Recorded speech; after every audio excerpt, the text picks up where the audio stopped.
Did you know that Africa was mapped centuries before European explorers even set foot on its shores? Forget the image of a dark continent waiting to be discovered. The story of African maps is a story of knowledge, power, erasure, and ultimately, the redrawing of a continent's destiny. We begin our journey in the 2nd century CE, with Claudius Ptolemy, a Greco-Roman writer based in Egypt. His Geographia became a foundational text, influencing European map-making for centuries. Ptolemy's work, while groundbreaking, wasn't without its flaws, and his depiction of Africa would be debated and revised for generations. Now, let's fast forward to the 8th to 15th centuries. While Europe was in its so-called Dark Ages, Islamic scholars and traders were busy charting North and West Africa. Their detailed knowledge, fueled by trans-Saharan trade routes, provided a very different picture of the continent. These weren't just lines on parchment, they were vital arteries of commerce and cultural exchange. Consider the Catalan Atlas of 1375, created by Cresques Abraham. It offered surprisingly detailed depictions of parts of Africa, reflecting the knowledge circulating at the time. Even the Chinese, with their Da Ming Hunyi II map of 1389, included Africa, though their understanding was largely indirect. But everything changed beginning in the 15th century. The Portuguese, driven by a thirst for trade and empire, began exploring the West African coast. Ceuta in 1415 was an early conquest. Bartholomew Diaz rounded the Cape of Good Hope in 1488, opening a sea route to the east. Suddenly, Africa's coastline was being mapped with increasing precision. By 1570, Abraham Ortelius published Theatrum Orbis Terrarum, the first modern atlas, standardizing European cartographic representations of Africa. But look closely at these maps. Notice how the coasts are detailed, while the interior remains vague, often filled with fantastical creatures and speculative features. This wasn't just due to a lack of knowledge. It reflected a deliberate strategy.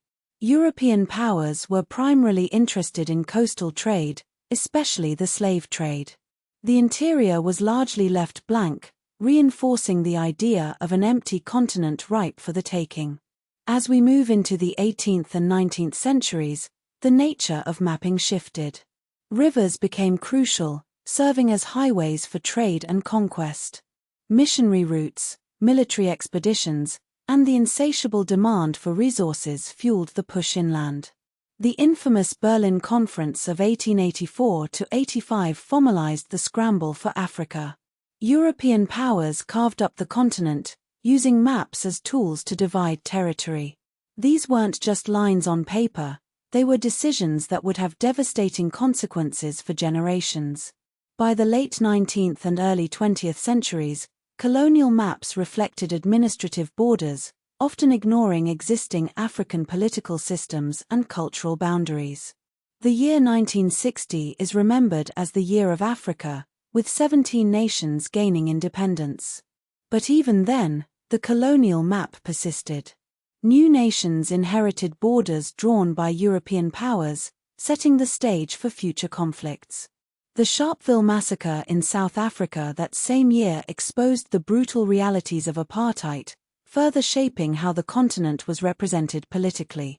But let's not forget the crucial point: Africa was not a blank slate before European arrival.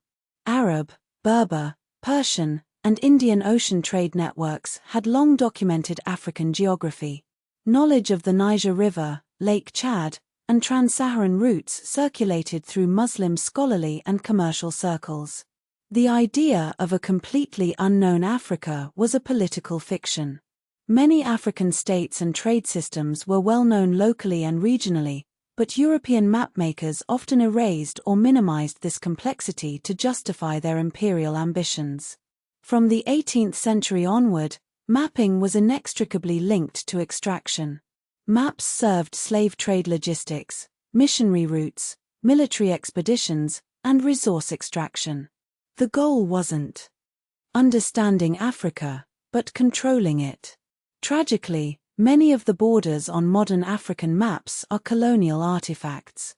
These lines were drawn with little regard for ethnic, linguistic, or ecological boundaries.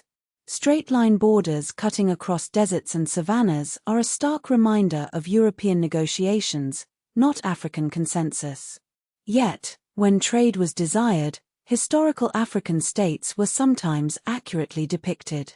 Kingdoms and empires like Ghana, Mali, Songhai, Kanem-Bornu, Ethiopia, Congo, and Benin were labeled or represented when they mattered to commerce, diplomacy, or war.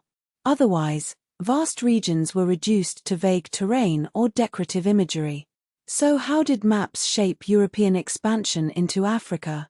Cartography became a tool of navigation, conquest, taxation, and administration. European empires used maps to claim sovereignty, plan military campaigns, negotiate borders, and identify valuable resources. Maps reshaped African political reality, transforming a continent of diverse political systems into a set of colonial territories. The act of mapping often preceded or accompanied treaty coercion, military occupation, boundary enforcement, and land alienation. Many modern border disputes can be traced back to colonial mapping decisions made with incomplete information or deliberate strategic distortion. European maps often presented themselves as objective science while embedding imperial priorities. They could accurately document coastlines while simultaneously omitting African sovereignty, renaming places, and centering European roots. This created a powerful false narrative that Africa was only made legible through Europe. But as African states gained independence, they inherited this colonial map. To avoid wider conflict, many accepted colonial borders, preserving cartographic boundaries created by empires that no longer existed. This has had long-term effects on ethnic distribution, national identity, resource allocation, cross-border conflict, and regional integration. Even today, border disputes like those between Ethiopia and Eritrea, Sudan and South Sudan, and Cameroon and Nigeria reflect the legacy of colonial cartography. Digital mapping is now becoming politically important. Modern African states rely on GIS, satellite mapping, and digital cadastres for land registration, urban planning, disaster response, mining governance, election logistics, and infrastructure development. The control of geographic data remains a crucial issue, especially in rural land rights and extractive zones. But African institutions are also reclaiming their spatial history. Universities, archives, and libraries are digitizing old maps to recover pre-colonial place names, document trade routes, and study colonial boundary formation. There's growing interest in indigenous cartography, oral geography, sacred landscapes, pre-colonial urbanism, and historical trade corridors. It's about challenging the old blank map narrative and reclaiming control over their own history. The story of African maps is a reminder that maps are not neutral representations of reality. They are powerful tools that can be used to shape perceptions, justify conquest, and erase histories. By understanding the history of African maps, we can begin to decolonize our own minds and see the continent in a new light.